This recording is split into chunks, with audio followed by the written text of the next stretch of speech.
wait. And baby, I'm TFC till I die.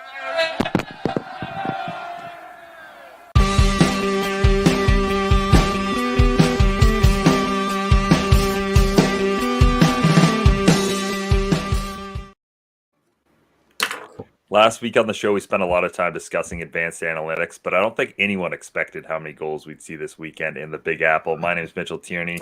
This is TFC Till I Die, and ahead on this week's show, we'll chat TFC NYCFC. It's actually Thompson. Toronto Till I Die.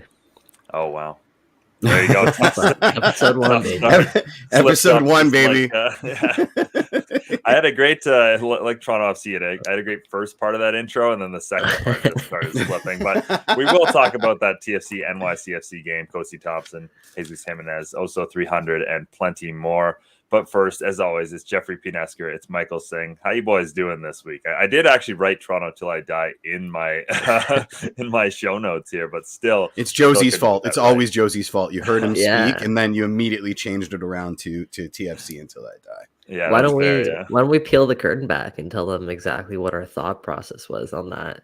When we first launched the show, shout out to our friend Rachel. She came up with the name TFC Till I Die, which was fantastic. Hey, let's do it. And then Jeff, the savvy Jeff that he is, pointed out plausible hiccup in that plan, which was the fact we don't want to get sued by the team we love so much. So there you go. Yeah. I would not have thought of that, but I'm happy Jeff pointed that out. First, well, to be fair, it wasn't Jeff the junior, it was his dad, Jerry, who's a lawyer, who immediately said legend Jerry. Maybe. Yeah, the legend. Jerry the legend. JFC. Yeah, exactly. JFC. Wow. Yeah.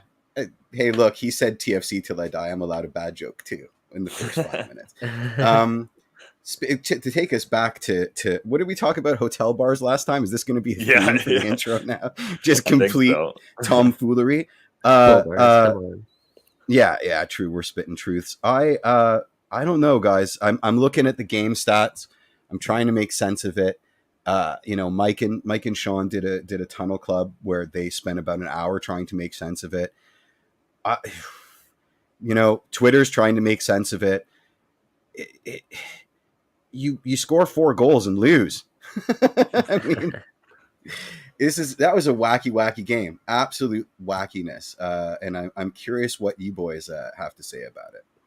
Well, first, before we get into that, Jeff, you did mention hotels, so we should do a bit of housekeeping before we get into this week's show.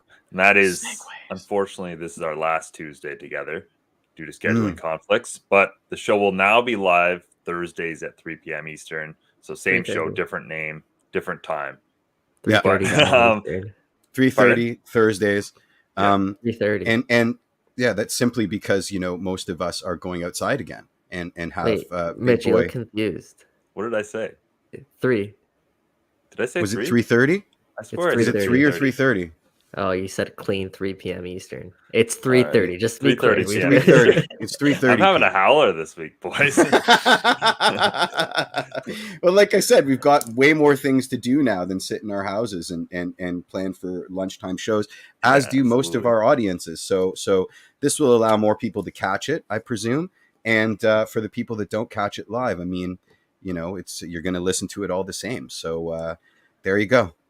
And I'll be coming back from training right then. So hopefully I can provide some goodies for those that don't know. Like, I'll go to training Wednesday to Friday, typically Tuesday to Friday, perhaps sometimes. So now we're going to be catching some of the stuff leading up to the weekend's match, some of the good stuff, and we could also reflect a little bit better, get some more insight on everything going on at TFC from the past weekend. So should be a lot more informative. There's a lot of positives in moving the show back to Thursday, but don't worry. We know you guys love your Tuesdays. We do too, but it'll just be the same thing, just on Thursday. Yeah, it's a T name. So there you go. Others available now that won't be training at that time too. So hopefully this will help us get some better guests and more consistent guests on the show as well. So follow us at TFC Till I Die on Twitter. Toronto Till I Die. Toronto Till I Die. Wow. Tough one. on Twitter for all the latest show updates and news. Birthday boy Matthew is giving you a mulligan. He says it happens to the best of us too. So there you go. To be fair, he did make that comment before I did the latest slip up. So let's Mitch get did into the say game. he was tired. He did say that before the show. He did say that. We're seeing. So we'll give you a couple mulligans. Do? I would say a mulligan, but it's been 3, so we got to give you a couple mulligans. Yeah, mulligans. Absolutely, absolutely. If we titled these episodes, that would be the episode title. Back to the game at hand, boys. Let's discuss it. I know we've been avoiding it because it was just so wacky. Birthday boy Matthew says the game was hilariously nonsensical. It's hard to argue with that. Axis of Evil says our defense sucks. Change my mind. Yvonne says Mitch said 3 o'clock, which is absolutely right. What to say? What to say about the game? At least they left us with a good taste in the mouth. That comeback was unexpected. Michael Bradley scoring a goal off a header on a set play was equally unexpected. But again, I want to hear your thoughts about it because I've tried to make sense of it. I watched a lot of footy this weekend. I've seen many, many games, and I'm sort of in that lull before I have to watch Seattle potentially win the CCL tomorrow night, which is our trophy, and cry for the rest of the week. So before that eventuality happens, let's discuss that. And of primary importance to me is, and I think I asked Molinaro this on his mail call, but is this a harbinger of doom or is this just a blip, right? Like we keep getting the same sort of factory line or talking point, which is, patience, this sort of thing is going to happen, et cetera, et cetera, et cetera. How do you contextualize that with what we saw over the weekend, right? Which was like a complete collapse defensively, but at the same time, also a complete sort of blustery offensive performance, if you could say that. Like what how do we contextualize the game? Can you define doom for me? Doom? Yeah. Is this the TFC? Is this TFC regressing to the mean? Right? Is this the TFC that we're going to see more often? Just an absolute mess. Often until the summer? Sure. I don't think I need to qualify it. In general, is this Bob Bradley's TFC? He's going to play the kids, and occasionally we're going to have absolute howlers like this one. I think that's going to be the case until the summer. Okay. Although hopefully not with TFC's recent, upcoming schedule on the horizon. Playing Cincinnati twice. You have Chicago in there as well. You have DC eventually as well. I think that what we saw on Sunday is closer to what TFC have deserved than what they were getting perhaps in recent matches personally.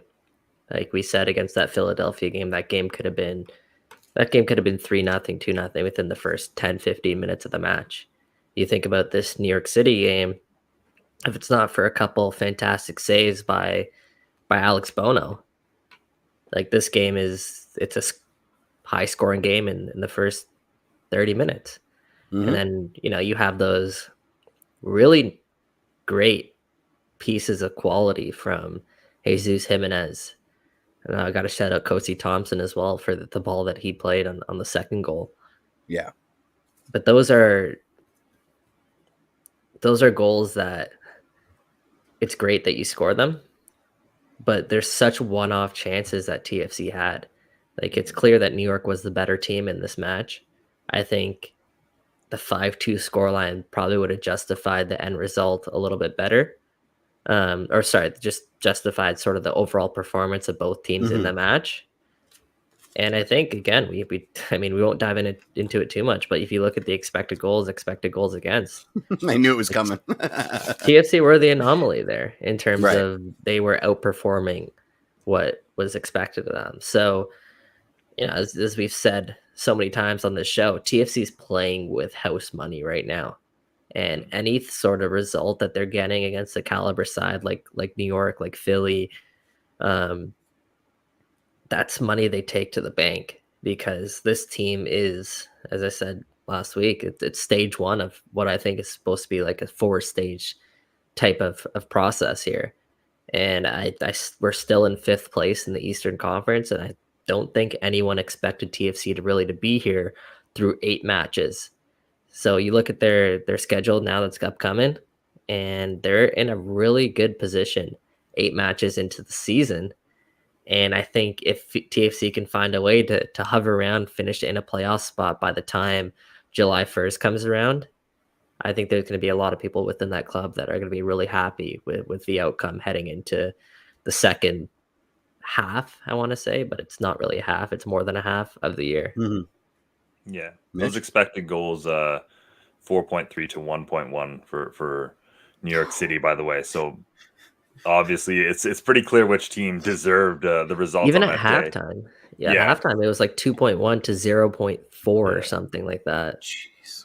And for context, like 4.3 expected goals is a lot, because a penalty is like only an expected goal of 0.75, which is like a almost guaranteed goal in many people's books. So that just shows you how many chances that, I mean, if you watch the game, they had 11 shots on target, that Alex Bono had 6 saves. Like, that shows you how bad it could have been. And I think that's one takeaway that is a positive, is last season this game 7 or 8-1 for New York City FC without question. Toronto FC don't, or maybe 2, like they get up, but once New York just starts pouring on the goals, like there's no way Toronto FC even make a game of it. So I think that's certainly a positive of it, and one way you can spin it. The other thing is at least someone chipped Sean Johnson, so at least we have that in our back pocket going forward against NYCFC, and we're still in his head. But yeah, I think I do think overall, I think the concerns about the defense are obviously very clear, and probably the takeaway from this game overall. Give us the concerns. Spell it out. Where do you think we lost the game over the weekend? Like, what? I know there's probably multiple parts to it, but what part do you think was the biggest factor that contributed to TFC losing in that fashion?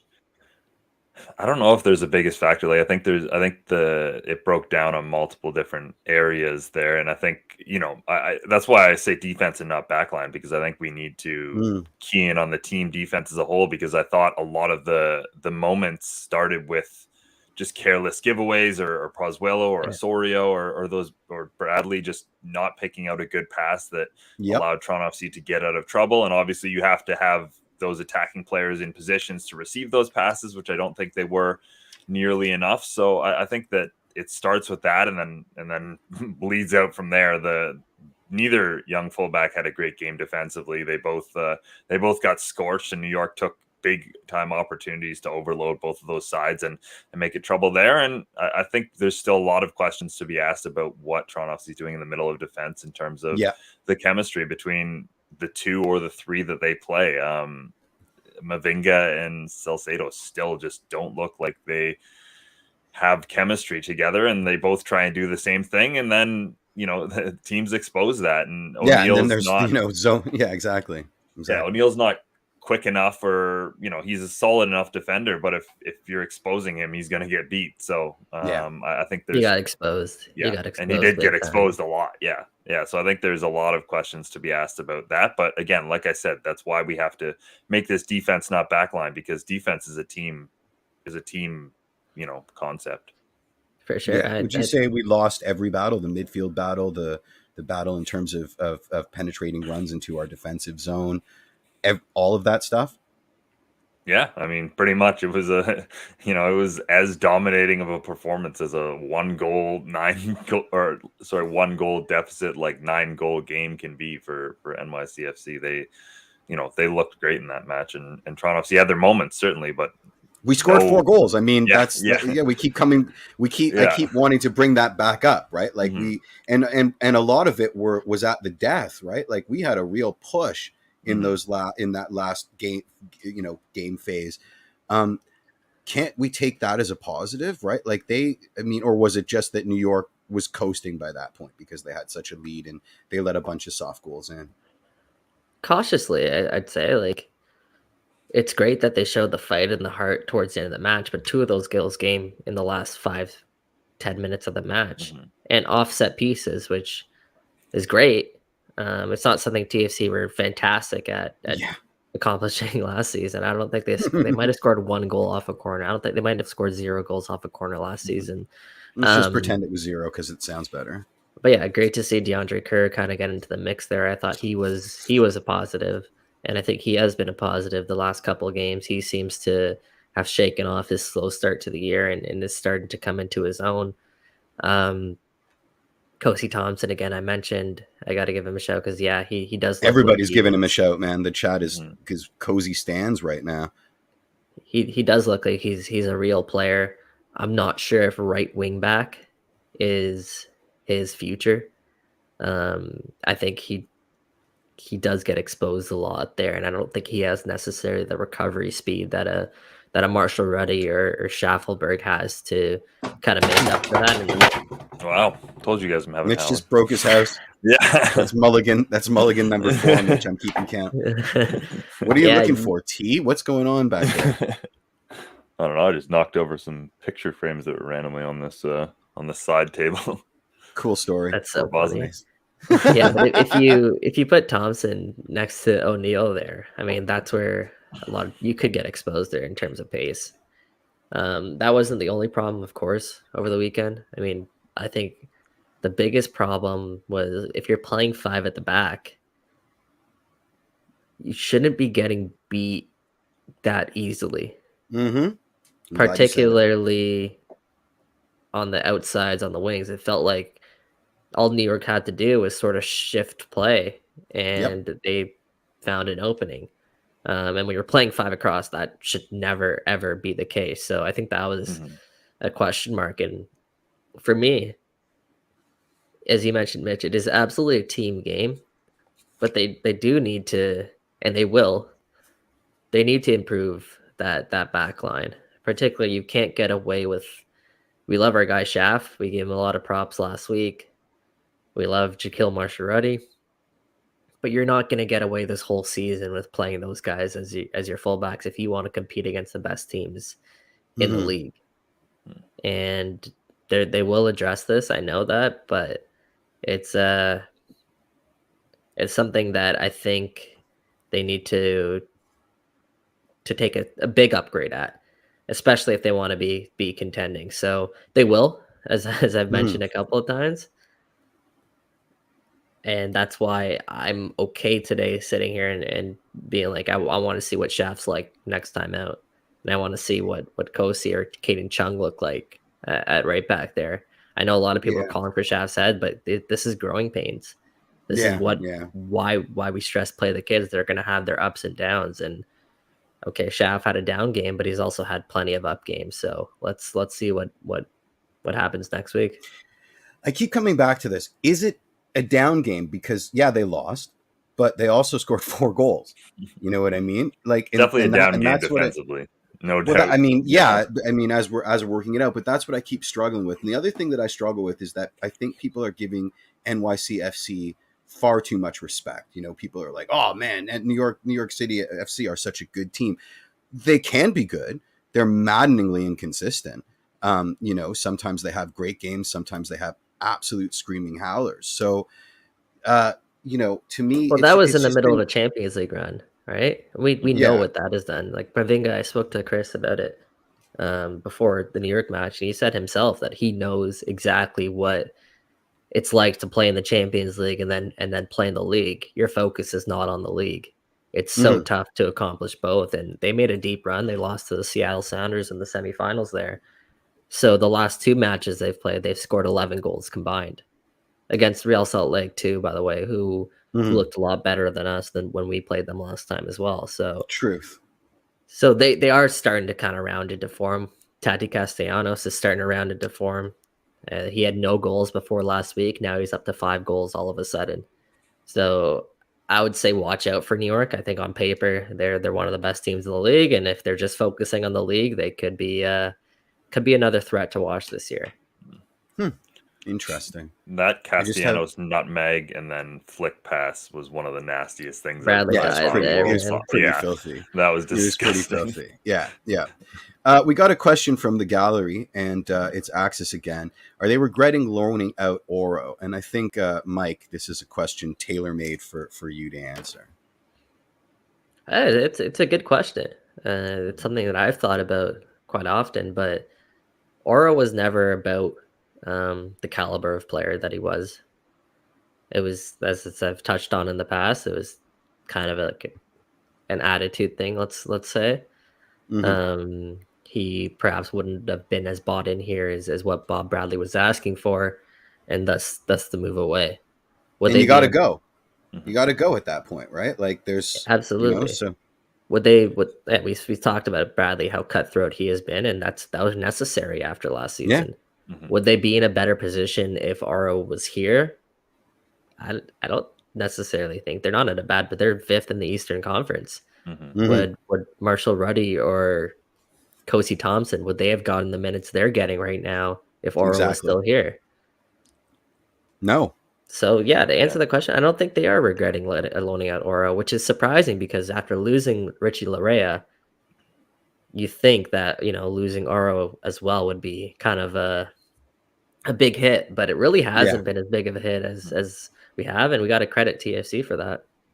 Yeah, and I think And- like Mm. everything positive we've talked about this season has come down to that team cohesion and the fact that this Yes. team looks so different in the way their attitude is and everything else. So that's the reason that maybe you don't regret moving on a number of these players who, yes, as players, with their individual talents would look great right now out for TFC and some of the deficiencies they have, but as their fits within the locker room, right? Like Exactly. they're the reason they got moved out. So I think that that's a massive point to be made in terms of why they made so many offseason transitional moves. And I guess that brings me to a question that I don't know if anybody can answer, but I suppose Mike's maybe the closest. What do you think the attitude at TFC HQ is following this game? Do you think they just sort of rubbed it off, or do you think that there was concern? Do you, or you know, I'm just wondering because we're in fifth, and like the party line is, it's a learning process, but you still That's the got thing. spanked, right? It's a good question, Jeff. Mm. For me, it's you kind of have to remind yourself at times, and I'm guilty of this as much as anybody, is what the expectations were for Toronto FC heading into this year, Mm-hmm. especially with the roster that they had constructed as is. And when you think about the number of kids that are out there playing, there are going to be games like this where you do concede in the fashion that they did, albeit Bob Bradley's probably not very happy. He isn't happy with the way that the match played out. Mm-hmm. But that being said, like as I mentioned, you're gonna have your ups and downs. It's bound to happen. So I think we have to. I know as fans, it's tough to do this, but we have to kind of take these games sort of in stride and kind of try and take away what you could learn from a game like this. So, for instance, when Mm-hmm. TFC's down, they conceded 5 straight goals in that game Mhm. after they went up 2. Yep. So It's crazy. Yeah. there's a couple fires they could have put out there, and now how do you do that? Bob Bradley says after the game, ideally, I guess you find ways to keep the ball um, better than they did, which of course was very evident in Mm-hmm. that. So maybe as a team, you got to remember this team's still very new playing together. When you go through adversity like this, next time you go through it, you realize, okay, you're down 3-2. Let's say they give up that third goal, even the fourth goal, but you're still in that match because you look at what they did late. This is a team that has to believe no matter how the momentum is kind of swinging, you got to play like every play is going to make the difference at the end of the match. And maybe that's just a Yeah. mentality thing that they can kind of switch on, especially for some of these young Yeah. players, Don't switch off ever. Yeah. Mhm. I feel you. Yeah. I felt right? that as well. Yep. Yep. So yeah, there's little things like that that they can kind of take away, and that's where I'm at with this team. Is like every match is sort of a learning process, and not only for the young players, but Mm. just as a group collectively. And I think sort of their end goal here, which it might not have even been the case at the end of the season or at the start of the season, but I think it is now, where they want to get into a position where they can compete in the summer, and you got to find the right ways to do that. You do, because this is, and again, this is why I keep sighing at these answers. It's because I agree with everything you're saying, but we've also got one of the prime, in his prime, wingers in global soccer arriving in a couple of months, right? So there seems to be like a disconnect between this, like, let's, kumbaya and figure it out, and we'll all have, juice boxes and a discussion about the game at Harvey's after. And we've got Lorenzo Insigne coming in the summertime, so we better be ship shape in tip top position. They seem to be mutually exclusive. And after games like this, the polls seem to be getting further and further apart, right? Nothing you're saying isn't entirely logical and totally wonderful. But at the same time, there's this brick wall that with a name, Lorenzo, coming up. And the question has to be, is he going to be happy with a team that's still, baby stepping its way into competition by the time he arrives? Is he going to be patient enough for it? Remember, this is a guy who's not going to the World Cup now with his national team.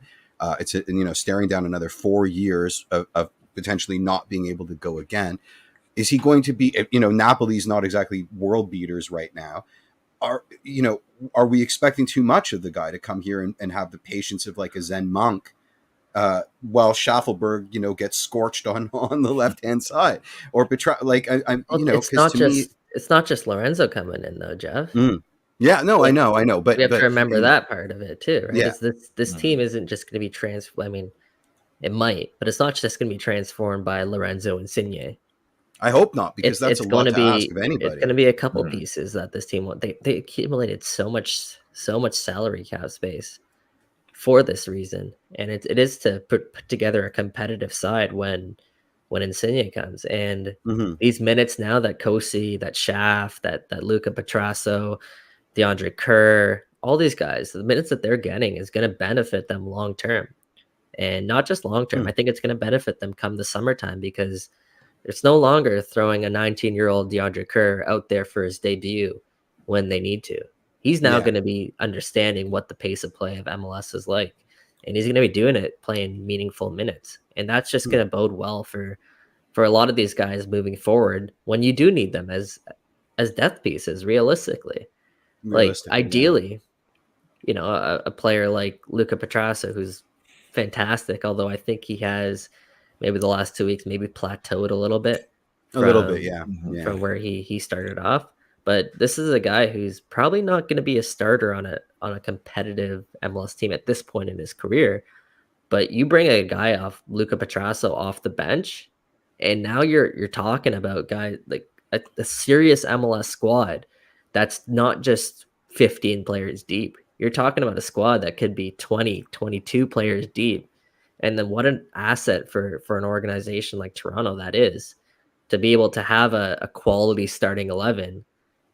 And then you have guys, experienced young professionals here who you can bring in as again substitutes. That just, for me, I'm salivating at that. I'm looking forward to what that looks like, because they look good now without some of the key pieces they'll have this summer.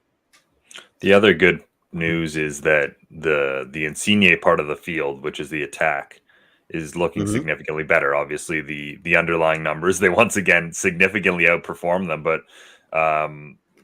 some of those players have really clicked together well. We're talking about the Osorio, Pozuelo, obviously led by Jesus Jimenez.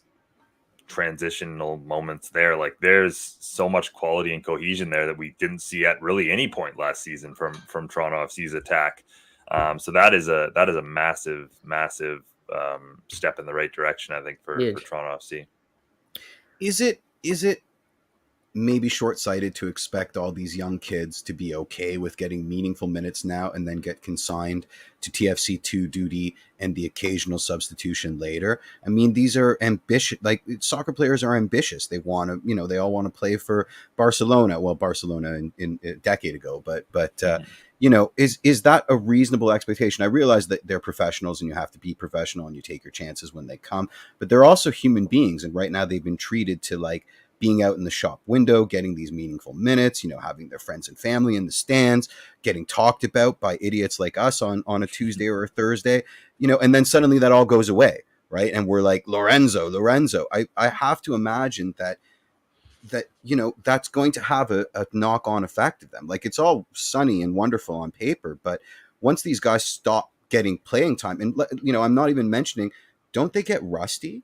Like, wouldn't it be the same thing as not picking up a guitar for 4 months after you've been on tour for 4 months, like, and then not being able to remember how your songs, what the chord progression thing is? about the thing about a young player is that they're sure it's great that you're getting game time to actually adjust to the pace of the league and improve during the games, but these guys are also improving on a day-to-day basis at training with all the things that Okay. they're going through, right? So, I mean, sure, that could be a possible concern, but it's also, I'm not saying that they're going to absolutely not get minutes. Like, I think a lot of these guys, they're shaping up to be important pieces for this team moving forward. And I guess you can't play all of them, sure. But a guy like Luca Petrasso is going to be so versatile and so useful to this team because of the energy that he brings. Kosi Thompson can play like 4 different positions, and he's going to be a versatile asset off the bench. And then you have guys like Jacob, who we know can play a couple different positions. So they have a lot of nice depth, cheap depth pieces coming through the ranks and that are already here.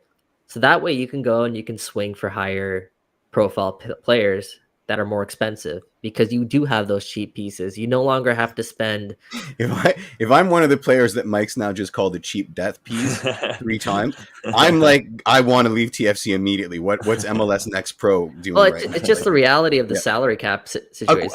Agreed. This is nothing Absolutely to them. Like, this isn't a shot at them, but just the fact that the way that if you want to construct a caliber of roster the way TFC does, you have that star power, which is really expensive, but you also have young talent coming through, which is very cheap for the most part, and the salary cap. And that's just the way you have to construct this roster when you have guys like Osorio, Bradley, Pozuelo, Jimenez. I love that we're working to the biggest Salcedo, segue ever when we talk about you have all Osorio's those contract. guys who have been here for so long. They're getting paid a lot of money. They take up salary cap space.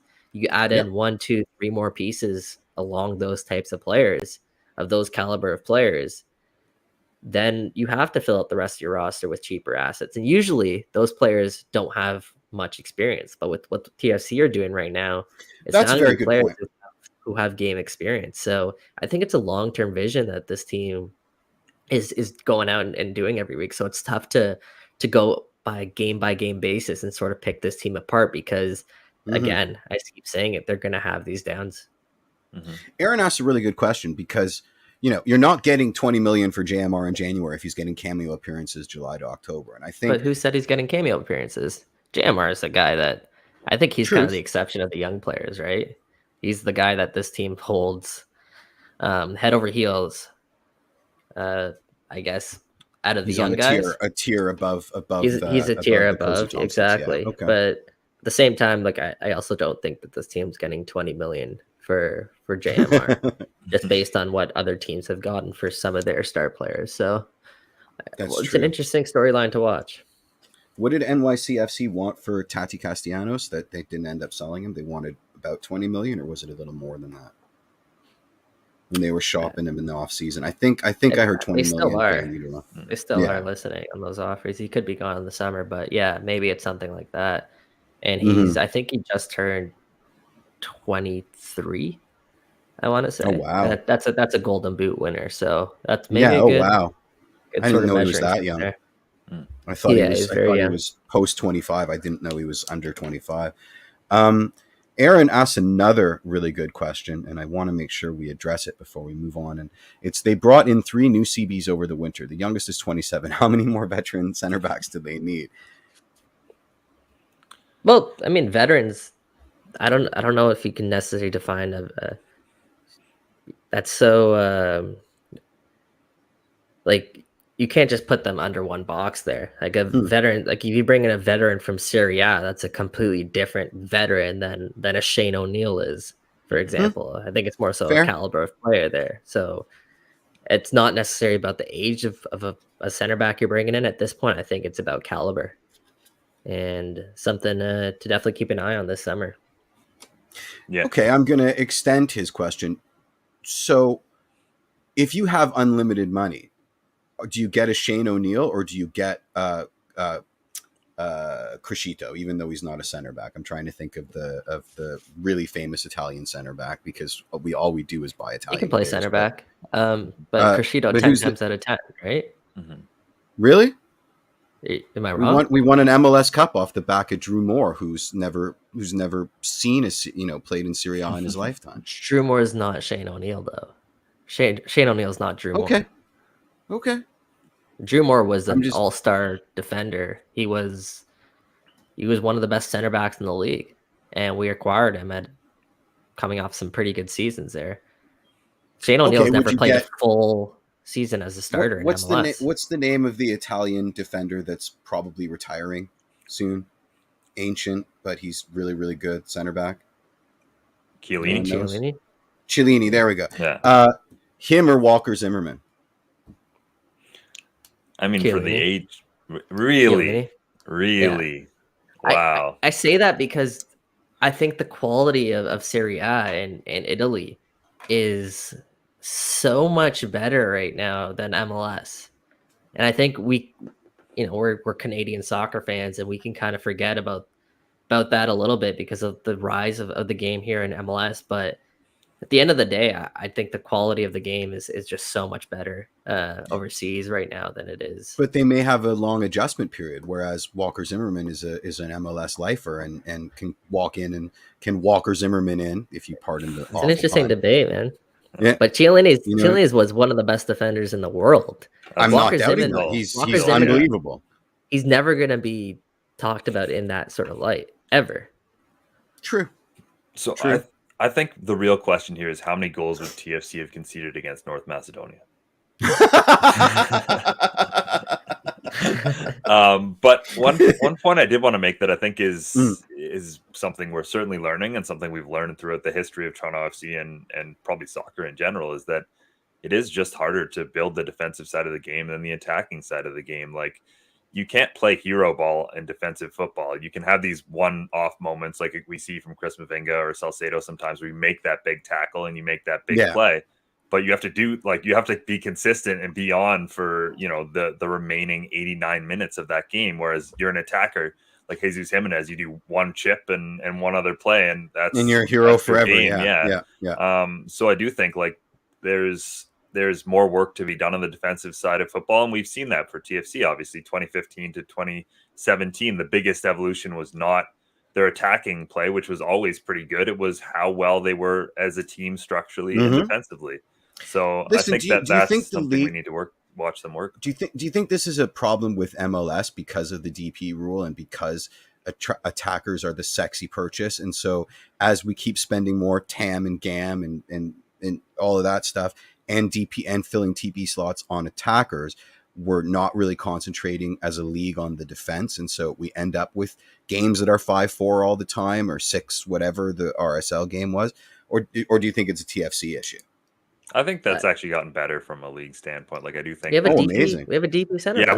We do also have a DP center back, but he's a proof of concept right now. Like, people, the party line around him is he a DP? Is he not a DP? Et cetera, et cetera. And also, there's enough about the deal that suggests, had TFC had their druthers, we wouldn't have a DP center back. But it was a trade that was necessary to get a certain Voldemort mixed up overs off the books. But I mean, what other leagues do you see games?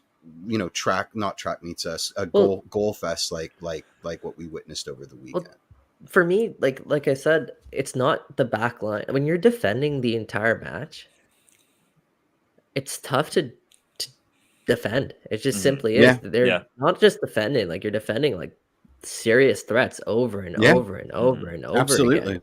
And eventually you're going to kind of get broken down like TFC did. You have to find better ways to keep the ball. And that's why a guy like Lorenzo Insigne coming in, I mean, there's not many players right now better at keeping the ball than Lorenzo Insigne. What's the proverb? The best defense is attack. Yeah, exactly. And we've seen that with certainly Sebastian Giovinco as well. Like, teams had to double team him, and then all of a sudden there's other players open, and it creates that space. Reset, and right? They can reset. Yeah. I think that's an amazing point for Michael, because I do think that is a really good point. That's the worst we've seen Toronto FC this season. But while we were saying the best was when they've been cohesive and obviously play with that team spirit, the worst we've seen them this season is those moments they get in where they just get trapped. They just get trapped in their own half. We've seen it multiple times where they'll start a half or their legs will get tired and they'll just get trapped, and the other team will literally just have chances until they score and win suffocating them. Absolutely. And they make really bad decisions just to try and get the ball out of midfield to someone, anyone, and usually it's a turnover. And then they ship like 12 goals and they all fall apart. Mitch, man, we gotta jeez, man. even last game though, like you see great Jimenez had a fantastic contributions, but you see him isolated by himself far too often, where he's asked to chase down a ball and he chases it down. They just make 2 passes and now they have a calm, easy breakout. And Paz is fantastic at keeping the ball. He is so good at that. He is so underappreciated in that aspect, in my opinion, because he is the type of player that can find spaces and break down defenses with just his ability on the ball. Sure, there are times where he gives it up, and I thought he did that actually a bit too cheaply against New York City. But he had a bit of a mare. Just overall, he's fantastic at doing that. And like I said, I think it's a little underappreciated. Jimenez is also great at that. But other than that, Ozo's decent at it. Other than that, there's not really many players on TFC right now. You think of guys like who's playing on the wing, like Luca Petrasso. He's actually pretty good for a youngster at keeping the ball, but he's not an Insigne. And you bring in Insigne's quality, linking up with Jimenez and Pozuelo, then all of a sudden you buy your team a little bit of extra time when you're on the ball. And I thought that was one of the biggest problems against New York City FC, especially in the midfield, as we touched on.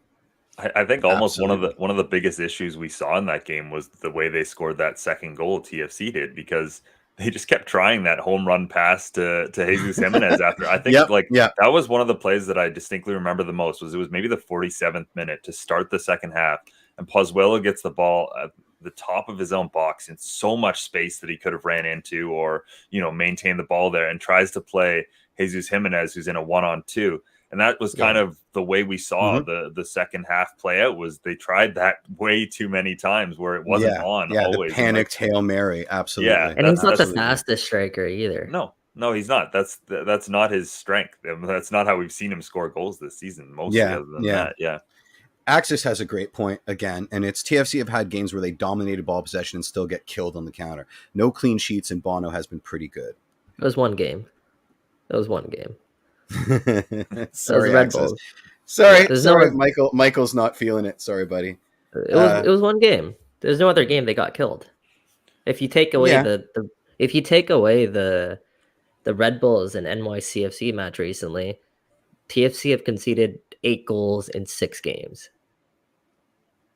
That's championship formula right there. To be honest with you, Bill Manning said you have to concede about 1.5 goals per game on championship teams. That's less than that. So you concede a half goal is my question. Well, you know what I'm talking about. Ooh, Spike's coming in with a hot take here. You want to fix the team? Take Paz, Bradley, Osorio, and send them to play at CPL. Lorenzo is going to be lost. Ouch, Spike. Spike wants to throw the whole team and shoot the whole team into the sun. I mean, let's talk about Paz. We all said he had a bit of a mare. I think that's agreed. Is it down to him still trying to find his place in this new Bob Bradley system with his responsibilities, or was it just an off game for him? Or is it City Field? I mean, sometimes it's 7-0 and sometimes it's that, right? I don't even think he was that terrible. Pitches. I just thought there was moments where he gave the ball away too cheaply. To be fair, those 2 assists did come on the last 10 minutes of the game, but overall in Chaosville, his season has been fantastic. He has 2 goals, 4 assists, I believe. That's more than he had in his entire season last year in 19 matches. He has that through 8 games. And I think just from the eye test, this guy is definitely looking a lot closer to his 2020 form than he is his 2021. And that's playing alongside a lot of young players, a lot of young wingers. So let's not get too carried away when talking about Paz here, in my opinion. I don't know if you guys feel differently, but I don't. I was holding a place before we get too carried away on the second example in Spike's hot take, which is Michael Bradley, who was a bit of a turnover merchant this game. And it didn't go unnoticed on all the socials. that beautiful header aside, Golden Boot winner Michael Bradley. Here we go. What he got? He had a mare. I think we can agree on that. And people were saying, why wasn't he subbed out? Et cetera, et cetera, et cetera. Let's get your thoughts. Let's go, boys. Mitch, you want to start us out? What was your feeling on Bradders that game? I don't think there's anything new to add to this. Like, I think it's the same thing we've come back to consistently, which is that Bradley's not an every game starter at this point. Maybe this was one of those games where he shouldn't have started, just on the smaller pitch and with a team as dominant as New York City FC in terms of transitional moments. But with that being said, Priso's still working his way back. Okello hasn't. Exactly. I know he's had a bit of a knock. Like, who are you putting in for him? So that's the case right now. Attacking midfielder Michael Petrasso. He's my guy. Michael Petrasso. Yeah. I can't remember now. Oh, what's his name? Jordan Peruzza. Yeah. Jordan Peruzza. Okay, there you go. There's Jeff's. Michael Petrasso does exist. Key names. Yeah, he does. Yeah. He does. Doesn't he play in the CPL? Yeah. He does. There you go. So you think Bradley had, it wasn't as bad as the eye test suggests, or it was, or I'm not sure if I understood your answer, Mitchell. Well, I mean, he was poor, but what like, who else are you putting over him at the moment is my thing. And I think he's still, like, I think we're overreacting and making it like too black and white when it's more of the gray that they've been wearing so much recently. It's more, he shouldn't start every game, and like, he's going to need some opportunities to rest, but at the moment, like, they don't really have other options. Well, yeah. Could they improve there? Sure. But I also don't think I think he's had actually a pretty strong start to the season. I think so too. Yeah. I think he's had, I want to just clarify my point there. I just think he's had bad games, but when he's had noticeable bad moments, but again, that it comes down to team thing. Like, he's one of those guys who plays in kind of that spot where you can get hung out to dry. Yeah. And to Mike's point, and I don't know if he made it last week or over many times, but we're seeing a different side of the team shape, which is not always getting it to Bradley for those, cross field passes, et cetera, et cetera. Like, that was too easy for other teams to undo us, especially as his legs start to fade. So, now it's just people are noticing those turnovers and those losses of possession, or those like kind of weak tackle attempts where he just gets taken right out of the play in the midfield. And I think people are paying maybe a bit too much attention to it. Would you say that that's fair? He is a bit of a scapegoat. Like, I think so. He is the captain. He's clearly aging and he's clearly slowing down, but I don't want to overlook what he does bring to the game. And that's Michael Bradley. It's so much leadership, and his stature, his demeanor just there in the center of the park does help out a lot of different players. And he does do a lot of things that kind of go unheralded. But of course, he is more prone to being exposed because I think just where he's at in his career. And Bob Bradley was actually asked about this after the match, about Michael's performance. And he essentially said that Michael was asked to do a lot, which I don't disagree with him, especially when you consider the way that New York's midfield was sort of lining up. He was asked to do a lot there in the middle of the park, and he did like some of the things that Michael did, but there was also things he thought that Michael could have improved upon. So it was, I think we're all in agreement there. It wasn't a great game for Michael Bradley, but it was also it's kind of unfair putting him in that position because of the way the game played out. So I want to see what it looks like going forward. Here's my hot take, because we were talking about, not even an hour ago, how the team lost their drive. At a certain point, they shipped enough goals and they just looked defeated out there with a gray cloud. But in the same breath, just recently, we're like, all these intangibles that Michael Bradley brings to the pitch, the leadership, et cetera, et cetera. Isn't that on him, that team capitulation in the second half? Isn't that his, forget about the on-field performance, et cetera, et cetera. Isn't that the intangible that we start him for, so that this sort of thing doesn't happen? I don't want to say that's what we start him for. Okay. I'm going too far, but I did say hot take. But however I worded it, Isn't that something of concern, right? Isn't that what we expect from him when the going gets tough? He's out there, the general, making sure that everybody's still hanging their head up high and in the game, and they That's weren't. a fair criticism. Mhm. That's I'd rebuttal and say it's tough to put that on one player's shoulders. Sure. I'd also say we've seen the inverse this season a couple times where Toronto FC's gotten scored on early and then been able to pick themselves up and get back into Fair. the game and win games as well in a way. And they've that we also didn't done see pretty last year. good at holding on to leads too. Like for the most part, this was the first time in actually TFC history where they've given up a 2-goal lead, which is funny. Yeah, I remember that stat. I guess you have to have a lead to give one up. Yeah, in the first yeah. They 10 didn't have minutes. any 2-goal leads the first like 8 years of their history. Yeah, that is a carefully worded stat for the marketing people. You know, when in the right That's phase of the fair. moon on even numbered Sundays, TFC never get. Yeah, absolutely. Yeah, I mean, I think for that it's tough to just put that on Bradders. There's a lot of leaders on the pitch. I just mean like in his overall demeanor and composure when playing the game. He's always an outlet for the young players. And he's always directing people and all of that. So just little things like that I think go a long way with having him on the pitch. But he's also a player.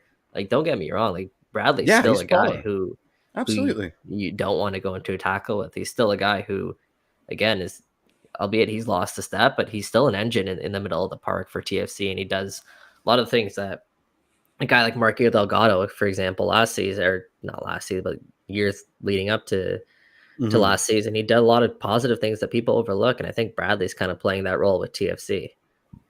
Absolutely. They're way back in the comments. Someone was saying, "Do we miss Delgado?" I wanted to get to it, so I'm pleased that you sort of roundabout did. We're going to run out of time to talk about. He says Jesus Jimenez is going to make Mike Singh a lot of money. I like that part on the rundown. I mean, Cozy Thompson has the sauce. We've absolutely covered this stuff. Let's get to Oso because I want to hear what you have to say about it, Mike. And that is. He's in a contract year. What do we think his new deal looks like if he signs a new deal? Let's start with Mike since he added that to the rundown. So I know you have stuff to say about it. No, I think it's an interesting topic because, like, for me, I love when there's transparency in Major League Soccer, and just as a fan, like I love being an armchair general manager. And that's kind of what I wanted to put ourselves in. Ozo's going to be turning, I believe, 30 years old this year. He's making about $1 million. He's, of course, coming off his 300th appearance for the club. He's had arguably the best start to the season out of everyone here at Toronto FC. Absolutely. I asked Bob Bradley what do you think, I guess it meant for Ozo to make his 300th appearance and just talk about Ozo a little bit. And he laughed. He's like, man, Ozo's had so many moments already this year that have essentially said like everything I could say about Ozo. And it's so true because you think about his milestone goal, you think about what he did for Canada. Like Ozo's having, I'd say he's living his best life, man. He's absolutely. I thought his peak might have been 2018 or 2017 as well. Not even close. No, it's this year that he's had these. I'd even say this last 2-3 months. Yeah, sure. But that's great for Ozo because he's in a contract year. Is that the best thing for Toronto FC? Not really. No, because it's a dangerous game now you're playing. Because as we saw with Josie Alta, when you're talking about someone who's 30 years old. So my question to you guys is hypothetically, let's just say, because Ozo's been vocal in the past about his desire to go play overseas. But my hypothetical to you guys is, what term are you giving Ozo if he hypothetically does want to stay with Toronto FC? How long a contract? It is difficult because obviously with he's at that magic TAM number, man. Yeah, he is. Yeah. I still think you can give Oso 3 to 4 more years. The one thing I'll say about Oso that differs from maybe some of the other signings we've seen from Toronto FC in terms of their aging is Bradley was on his way down. Josie was on his way down. Like clearly those guys had reached their heights and were descending. Bradley took a discount. Bradley did take a discount also. Yeah. I don't want to like obviously compare them in terms of that. but he was like those bigger, longer term, older player deals. Like both those guys were kind of descending. Oso is still showing signs of improvement and still he's gotten better over the past season, I think, in terms of his overall ability. So if you give him a raise, he's a DP, Mitch. No, I don't. No, not quite. I think he's still making under $1 million at the moment. He's making around $1 million. Yeah. So you give him $500K or $600K, and he's a DP by MLS roster rules, over and above that. Do you think he's playing at DP level, Jeff? That is a tough question. I think if you measure DPs by does the team flatline without him, absolutely 2000%. So if you quantify it by that, is he Lorenzo Insigne or Carlos Vela? No, and or Alejandro Pozuelo, or Alejandro Pozuelo. And what's the one standard between the three of those? They're coming here from Europe or other big leagues, whereas he's a TFC lifer. There's a lot of layers to this. But no, I mean, by any standard of DP in terms of production for the team, in terms of importance to the locker room, importance to the team shape, he's a DP. I mean, our other DP is barely on the field because he can't stop getting carded. So, let's be honest here. But now we get into this horrible snake pit of domestic players as DPs. TFC's done it. Very early on with De Guzman. I don't know if it's insanity, but yeah, that's when you put this on the rundown, that was the first thing that flashed into my head was this guy's at this magic number right now. Will he be willing to re-up for a 3-year deal at the same level that he's at now? Is he happy being in that million? 33-year-old Jonathan Osorio. Mm-hmm. Is he a DP? I don't think he's a DP right now. No. He's a fantastic player. Mm-hmm. He's so important to this club, as you're alluding to, Jeff. Euro snobs. You're a bunch of Euro snobs. Jacob called Jacob when I was chatting with him. He said he's a legend. Mm-hmm. He said he's the face of Toronto FC. And we can't. How is that not a DP? Because you could be the face of Toronto FC and be a legend for the club, but not necessarily be a designated player. They're not. That's not what defines what a designated player is. I don't disagree. I don't disagree. It's your ability to contribute on the pitch at the end of the day, because you only have 3 of them. Mm-hmm. So when we look at the caliber players of Lorenzo Insigne, Pozuelo, is Ozo ever going to come close to winning MVP in Major League Soccer? That's for me. That's where the bar is at for a designated player. And that's fair. And once again, we get into that weird miasma of will Oso ever get the same amount of attention as a Toronto lifer in an American league as it's not even that. As Graham Zusi or Wondolowski, right? I think it's just I'm just evaluating based on his play, his level of play. And when Ozo's at his best, it's right now. It's what he's doing this season. That's his best for me. Okay. Sure, he has taken steps forward and he is improving. Has he reached his ceiling to you? If he hasn't, his ceiling is only a little bit above what he's showing right now. $300,000. let's monetize it. 300,000, raise. Your level is 300,000 above. When did he get his last deal? 2018. To do that. I think the number that Oso's at right now is probably what I think is probably fair for someone of his quality. Like $1 million, that's a lot of money. We're paying Lorenzo Insigne the GDP of a small nation. You can't compare. We don't even know if he's going to. But we don't even. But no. But I mean, Ozo's a human being, right? How do you share a locker room with a guy that's making the combined GDP of most banana republics? And they're floating. Hey, you want to come back? You want to come back for 3 years? Arguably one of the most important players on Italy. We'll give you an extra cookie. Because that's how MLS has always been. That's what we saw with the LA Galaxy back in the day. Absolutely, when David Beckham came in. It's been. I don't have answers for this. The start of the DP rule, and we've seen teams. 100%. We've seen Toronto FC make it work, where 3 players were making, all those adjectives you used to describe the amount of money they're making. The rest, of the team absolutely, even further below what the current squad is making, just in terms of all the new TAM and sort of rules that you can have where. you can be a more general MLS roster player now and be making $1 million, whereas before you certainly weren't anywhere near that. So I do think that there's, it can work if everyone has the right mentality. And I how much leverage does he have as a 30-year-old going to Europe for his first adventure? That's the other thing. TFC may have him bent over. Yeah, that's another story. Because you see what's happening with Richie. Ozo said the reason he wants to go play overseas is he wants to stay with the national, be competitive with the national team. That being said, he's an automatic. He's an automatic, at least on the squad for. Yeah, he's on the plane. Yeah, for the national team, no matter where he's playing at this point in his career.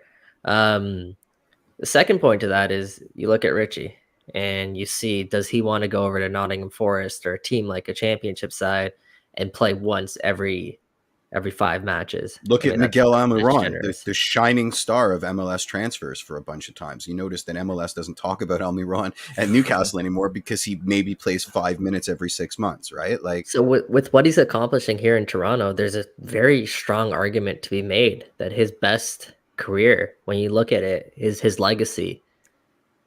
It might be bad if he stays with Toronto FC and becomes that one club type of player. I think that's going to benefit him the most, at least overall in his career. Of course, everyone has their own ambition, and you can't really get inside Ozo's head there. But that's my personal opinion. As a person, I mean, and I know that you both are also athletes. Would you be okay? I mean, you're getting into your 30s. You're getting into your 30s. $1 million is nothing to slouch at, right? It's like, you know what I mean? But in Toronto, I mean, you're going to need more than that to buy a house. Would you be okay with signing what's potentially your last deal or your second last deal and sitting across from the guy that walks into stupid amounts of money from the same club, an unproven guy getting stupid amounts of money? Okay, would you be okay with that? Unproven though. Unproven in MLS. Okay, but come on, Jeff. You can't call Lorenzo. I'm just saying. I'm just asking you if you would be okay. I don't know if I would be. I don't know if I would be able to sleep as well at night with my piddly little million. Versus, that's like saying you're seeing a star from Arsenal. Let's say Arsenal. Yeah, a star from Manchester City. Stop it. That's like you're seeing them go down to a championship side, and you're like, this guy's unproven.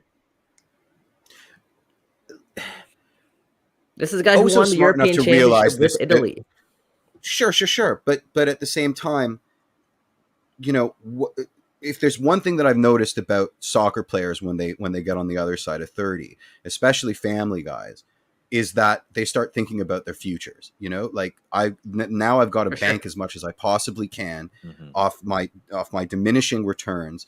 You know, I've had a great 20s where I didn't care about any of this stuff, and I bought the Lexus and I bought the Hummer, etc. Yeah, and now I got to cash out. You know what I mean? Like, so it just occurs to me that like he's aware of all of this stuff, but he's also aware that, you know, Canada's ranking in FIFA now allows him to do a Richie kind of move where he wouldn't have access to do it before. You know, and if TFC is saying, "Listen, we love you, but you're not a DP."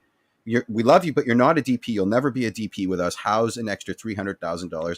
By the way, you've lost your parking spot because Lorenzo's got to park his 8 Lamborghinis at BMO training ground, right? Like I'd be out the door. Hypothetically, Jeff, if Salcedo gets bought down from his DP status, he's still making, let's say, max TAM, right? Sure. Are you okay with your DPs being Lorenzo Insigne, Alejandro Pozuelo, and Jonathan Osorio? No. Because in MLS, that's not sexy enough, despite everything. I think that answers kind of the debate there. He's not a designated player, and I don't think Ozo's very well aware of that too. To be honest, I know he definitely is. To your point, going into his sort of what will be his last big contract year, he's definitely understands that he's worth a significant amount. I don't think he's thinking DP money though. I can't speak for Ozo, but I think he's well aware of what he brings to this team and where he's at. And that's not any disrespect towards Ozo. That's just where he is at this point. Adore Ozo. But I have to think there are people in his ear saying, listen, you'll never have a better time. by consequence of what you've done with the national team, by consequence of they're probably going to give you a low ball deal. Maybe it's time. It's not perfect. You're on the wrong side of 30, but maybe it's time to try it out over in Europe. Maybe it's time. Maybe you go to Besiktas. Maybe you go to Belgium. Or something like that. Maybe the Champo's not for you. Don't pull a Richie. But I would rather let him walk than pay him DP money. And that's saying, because I know how much Ozo means to this club. But in order for this club to be where it wants to be, if he wants DP money, then you would have to say let him go, in my opinion, which is tough. One factor, I think the one factor, and obviously this is less of a factor because of what Jeff explained in the age thing, and the fact that the biggest thing probably also for this contract is term and commitment to a place. Great. With that being said, the one factor is the Qatar World Cup, and we know how much that can boost a player's stock who has been relatively unheard of or absolutely in the global game. If Oso goes there and Canada has a good 3 good Mitch. games, or if he has 4 or 5 good games, and then we're really talking like he could boost his stock in global football exponentially because teams will take a swing on those 3 and 100% games more than all 10 seasons that Oso's played in MLS. That is such an unbelievably good point, Mitch. Yeah, like really is. And I think his contract expires at the end of December. So if you're Ozo, perfect storm. Maybe you're thinking, okay, like let's not even talk about this during the season. Let's wait until we go to the World Cup and let's see what happens there. Not to say that he wants to go to another club, but maybe even just to raise his stock within Toronto FC. I wouldn't sign a deal before I went to the World Cup. Right? I wouldn't. Even if they offered me DP money, I wouldn't sign that deal. I mean, I want to keep my options open for all of the reasons I outlined. So I think we can put a cap on that. Oso's not making any moves whatsoever until this World Cup is done, right? Like, absolutely, that's a great point. Absolutely, yeah. How many errors? Did I make up for with that? All of them, every last one, every last one. All right, that might have been one of your. You have a clean sheet. Oh my goodness, the ledger is clean. We're over an hour, so let's just go through the last one. Doubleheader against Cincy. Let's take all 6 points, as we should, because all is right in the world. Speaking of Michael clean sheets, Singh, this would be a nice time to put one of those up against a Cincy team that certainly is. I remember last year. Yeah, it's fair, but they sure did. Good MLS teams beat Cincy. I'll just say. They've actually started off the year better than they have in recent years. That's something worth noting. They had which is still awful. Very low bar there. Yeah, exactly. That's the TFC 2 goals stat that Mike brought up. LAFC. Also, LAFC. No, Graham Reed makes it.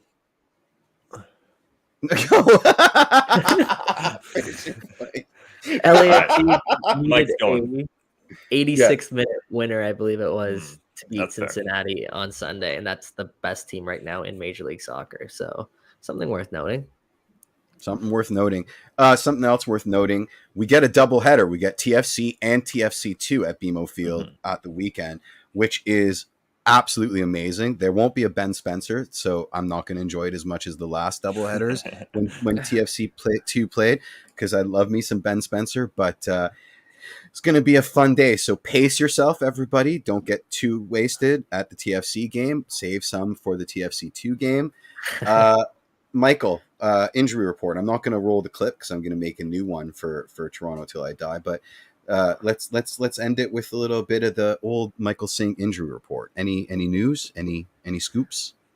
We talked about Jaquil last week. Like he's progressing. He's in good spirit. Ralph and Noble. So I got word. I was on vacation when Noble's injury transpired.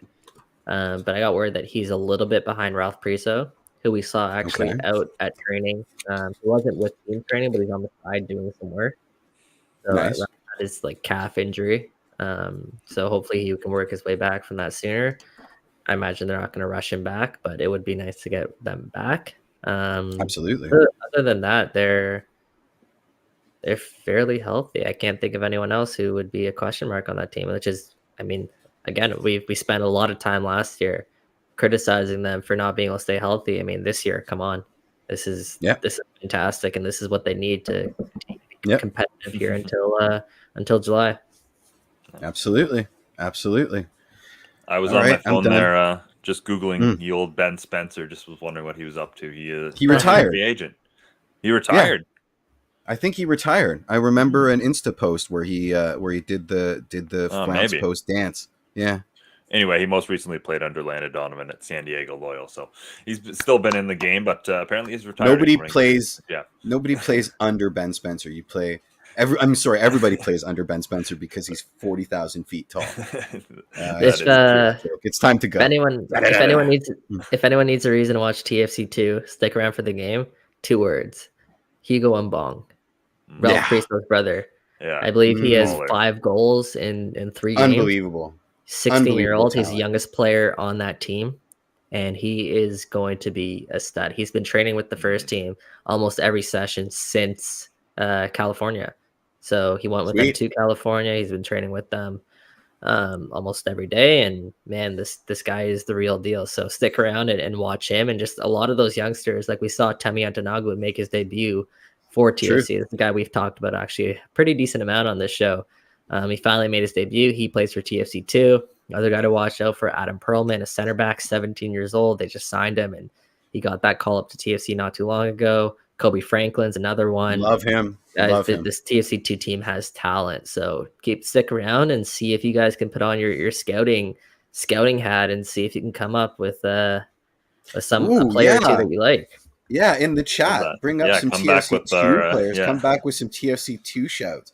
And absolutely that is how we don't have to do any work for next week. Yeah. We've just hired a whole bunch of scouts. I love it. Why didn't we think about this 2 years ago? This is terrific. And this is me spooling up our closer, waiting for Mitch to get us started. Yep. That does bring us to the end of this week's show on Toronto Till I Die. Like we said, we'll be back next week on a new day, new time. So look forward to chatting with all of you then. Make sure to go check out our Tunnel Club post-game shows as well on the Twitter space good. With Mike Newell and Sean Anthony Levy. They do a fantastic job, and you can follow them. Really do. They weren't that angry after the NYCFC game, which was... That's true, yeah. Yeah, pretty surprising. They give you measured takes, which is rare on Twitter after TFC games. So take that for what it is. You can follow them at TFC Tunnel Club. You can also make sure to follow us at Toronto Till I Die. There's 2 for 2. Let's go. We're killing the outro here. Michael Petrasso. Yeah, thank you. Thank you so much, as always, for all your support and bearing with us during these shows. On behalf of Jeffrey P. Nesker and Michael Singh, see you next Thursday. Ooh. And wait. And baby, I'm TFC till I die.